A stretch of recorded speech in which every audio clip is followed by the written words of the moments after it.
दोस्तों वो कहते हैं ना कि जिसकी कीमत आपको याद रह जाए वो होता है अदाकार, और जिसका आर्ट फॉर्म, जिसका किरदार, जिसकी बनावट, जिसका आर्ट फॉर्म आपके दिल में बस जाए वो होता है कलाकार। और ऐसे ही कलाकार आज हमारे साथ मौजूद हैं। मैं बात कर रहा हूँ अभिषेक कपूर जी की। अभिषेक कपूर जी, बहुत बहुत स्वागत है आपका इंडियन न्यूज़ मंच पे। शुक्रिया हुजूर। सर, सबसे पहले तो आपको मैं एक नाराज़गी भी है क्योंकि आप फिल्मों में आए, 2-3 फिल्में आपने एज अ हीरो की, फिर आप हट गए और लॉस्ट एक्टर भी आपको कहा जाता है, कहीं मैं पढ़ भी रहा था। तो पहले तो ये सफ़रनामा शुरू कैसे हुआ, और आपका कोई फिल्म स्कूल में आप नहीं गए, और वो बिना फिल्म स्कूल जाए आपने कहा था कि धक्के जब खा के बंदा सीखे और नींव जो है, जहाँ से नींव होती है वहाँ से सीखे, तो वो एक ज़्यादा एडवेंचरस और अच्छी चीज़ बंदा सीखता है फिर उसके बाद। एक्चुअली मैंने अपना करियर बहुत जल्द ही शुरू कर दिया था। कुछ 21 साल की उम्र में मैंने 2-4 फिल्में सेंड कर ली थी एक एक्टर की बतौर। जी और हुआ यूँ कि जो मेरी पहली फिल्म थी वो इसके अंदर डिले हो गई और फिर शेल्व हो गई। तो मैंने कुछ 30 दिन काम किया था और फिर वो बनी नहीं फिर। बिल्कुल। और फिर उसके बाद जैसे एक बार टूटने लगता है तो फिर बिखरने लगती है चीज़ें। जी और मुझे लग रहा था कि मेरा एक्टिंग करियर बिखर रहा है। पर खैर मैंने कुछ 5-6 फिल्में की और उनमें से कुछ नहीं चली, उनमें से कुछ रिलीज़ भी नहीं हुई। बट उस टाइम पे मुझे लगा कि मैं पीछे ही हट जाऊँ। मैं थोड़ा सा घबरा गया और मैंने फिल्म में करना ही बंद कर दिया। मेरी कज़न है एकता कपूर, उन्होंने मुझे काफ़ी ऑफ़र किए टीवी सीरियल्स वगैरह, मगर मुझे ऐसी घबराहट हो गई क्योंकि ये खेल ऐसा है कि अगर आप कोई चीज़ बनाते हैं, आप किसी चीज़ में लाइक एंटरप्रेन्योर हैं या कुछ मैन्युफैक्चर करते हैं या कुछ और चीज़ बेचते हैं, तो अगर आपको नुकसान होता है तो धंधे में नुकसान हो गया। बट आप फेल नहीं होते।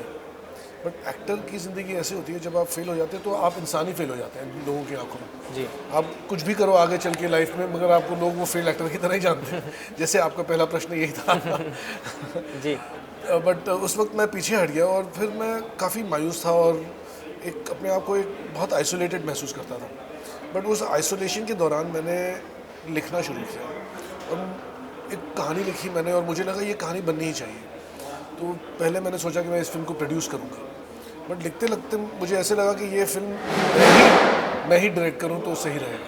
जी और फिर वो फिल्म थी आर्यन। एक्चुअली वो फिल्म 15 दिसंबर को ही लगी थी, जी कुछ 17-18 साल पहले। जी और फिर उस फिल्म को बनाते बनाते भी मुझे काफ़ी साल लग गए, मगर वो खैर वो फिल्म लगी और वो फिल्म भी नहीं चली। बट मुझे एक कॉन्फिडेंस आया और जिस दिन वो लगी थी थिएटर में, लोग कह रहे थे, लोगों को लगा कि मैं काफ़ी मायूस होऊंगा और मतलब I be quite devastated. But I was not actually, I was very happy that I made a movie and I release it as a director. बिल्कुल।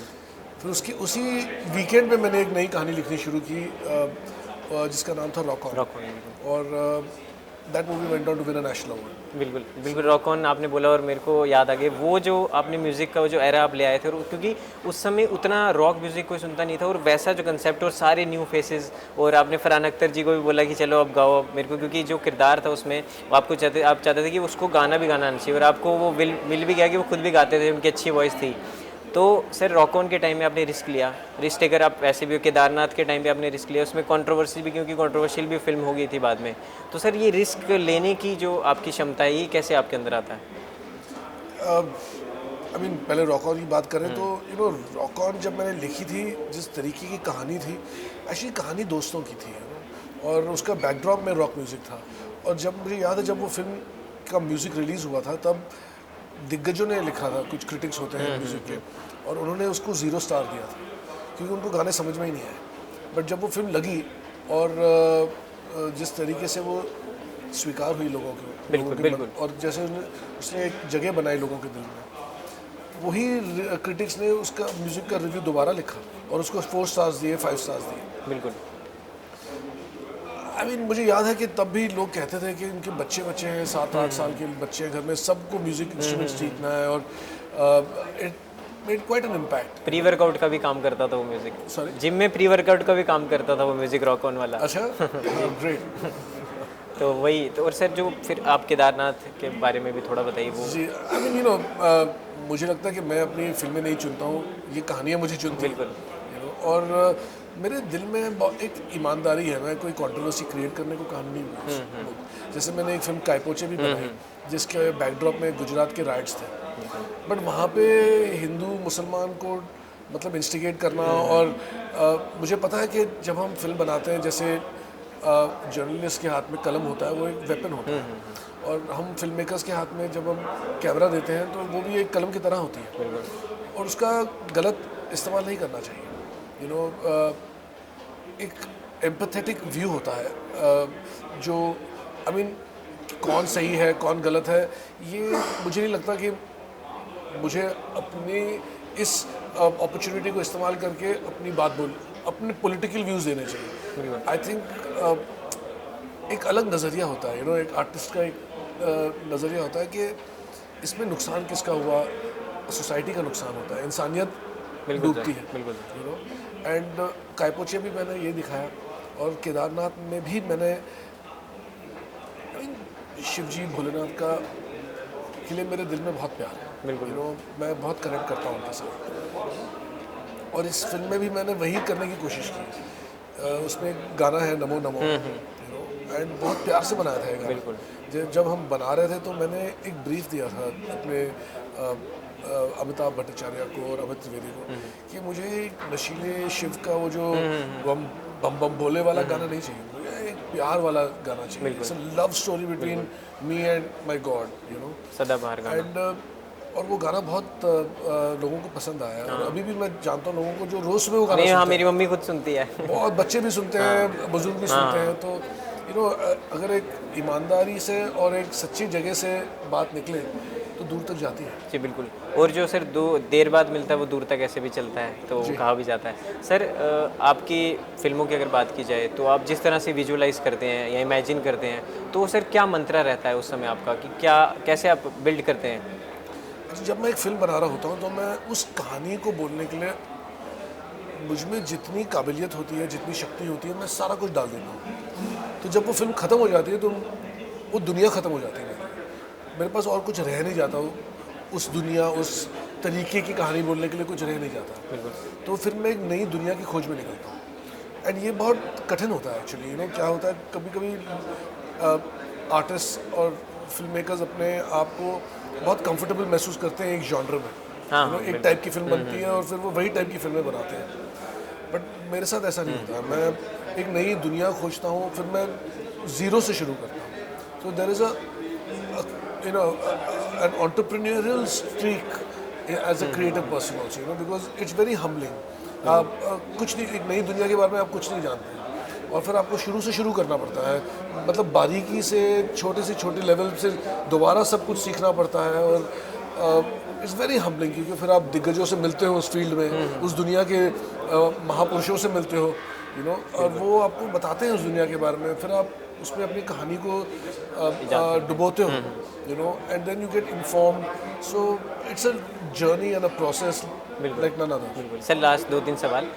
एक तो सर आजकल ना बड़ा एक कंट्रोवर्सी कह लो, ऐसे एक बात चल रही है कि साउथ जो है वो टेक ओवर कर रहा है बॉलीवुड पे, और जो बड़े बड़े नाम हैं, शाहरुख खान या तमाम, वो साउथ के एक्टर के साथ काम कर रहे हैं, जबकि ये इंडियन सिनेमा होना चाहिए। मुझे तो नहीं लगता कि इस बात की कंट्रोवर्सी है, तो इस पर क्या व्यूज़ हैं आपके, अगर आप बोलना चाहें तो? लोग जो है ना वो कुछ नई चीज़ पसंद करते हैं, और हिंदी फिल्में और साउथ की फिल्मों में एक स्लाइट फ़र्क है जिस तरीके से वो अपने हीरोज़ को प्रेजेंट करते हैं, और ये कभी कभी एक साइक्लिकल भी है, सिक्लिकल है। कभी कभी फिल्में बनती हैं जहाँ पे हीरो को बहुत ग्लैमराइज करके लोग पसंद करते हैं देखना। हाँ बिल्कुल। तो आज शायद वो दौर चल रहा है, लोग इससे भी थोड़ा सा थक जाएंगे, फिर एक नया दौर शुरू होगा। फिर साउथ ही क्यों, मतलब बंगाल की भी फिल्म मेकर्स बॉलीवुड एक्टरों के साथ काम कर सकते हैं। ये एक देश है, सबको मिलके काम करना चाहिए, मगर एक दूसरे के साथ कम्पीट करने की कोई ज़रूरत नहीं है। मैं समझता हूँ कि हमें तो, हमारी इतनी बड़ी आबादी है और हम अपनी फिल्मों को इतना पसंद करते हैं, हमें तो दुनिया को जीतना चाहिए। मैं तो उस दिन का इंतज़ार कर रहा हूँ जब हमारी फिल्में दुनिया के लोगों के दिल पे छा जाएंगी। We should beat the biggest films in the world. ये मुझे लगता है छोटे बेंचमार्क हैं, और उन्हीं में हमें खुश नहीं होना चाहिए कि देश को जीत लिया। और ये तो हम करते ही हैं, लोग हमारी फिल्मों को बहुत पसंद करते हैं। लार्जेस्ट फिल्म प्रोड्यूसर है India, largest film producer, and the audience is also so passionate about our films and our culture and our stories. I think the world needs to celebrate it. I think we will, if we, अगर हम अपनी नज़र उस target पे रखें तो वो भी हासिल कर सकते हैं। बिल्कुल सर, जो आपको एडमायर करते हैं, जो फिल्म मेकिंग इंडस्ट्री में जो यूथ है अपना करियर बनाना चाहते हैं सर, उनके लिए कोई एक मैसेज या क्या आप उनको राय देना चाहेंगे सर? एक वो सबसे इम्पोर्टेंट चीज़ है कि इंडिविजुअलिटी है।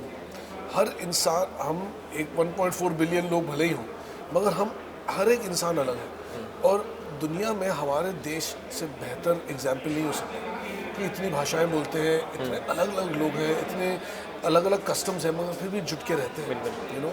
मगर हमारी individuality is the most important criteria for our creativity, you know, और उसे कभी छोड़ना नहीं चाहिए। दुनिया से सीखनी चाहिए बातें। Humility is a very important thing. अगर आप थोड़ा झुक के रहें तो आप सीख भी सकते हैं, मगर जो अपने अंदर से निकले वो आपकी एक ओरिजिनल बात होनी चाहिए। बिल्कुल और यहाँ पे बहुत सारी कहानियाँ निकल सकती हैं जो दुनिया देख के पागल हो सकती है। बिल्कुल sir, I think that individuality is the most important. बिल्कुल बिल्कुल सही कहा सर आपने। और सर लास्ट में आपसे मैं पूछना चाहूँगा आपके अपकमिंग प्रोजेक्ट्स के बारे में, अपने फैंस के लिए कुछ अपडेट, और फैंस को क्या मैसेज देना चाहेंगे जो आपसे प्यार करती है जनता?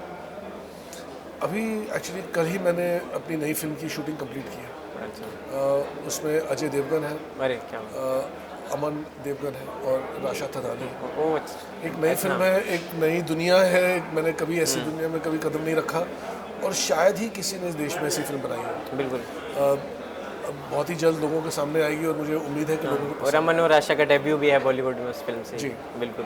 तो हमारे साथ अभिषेक कपूर थे, और बात की जाए तो बहुत अच्छा लगा इनसे बात करके। और सर बहुत बहुत शुक्रिया आपका मंच पे आने के लिए, अपना समय देने के लिए।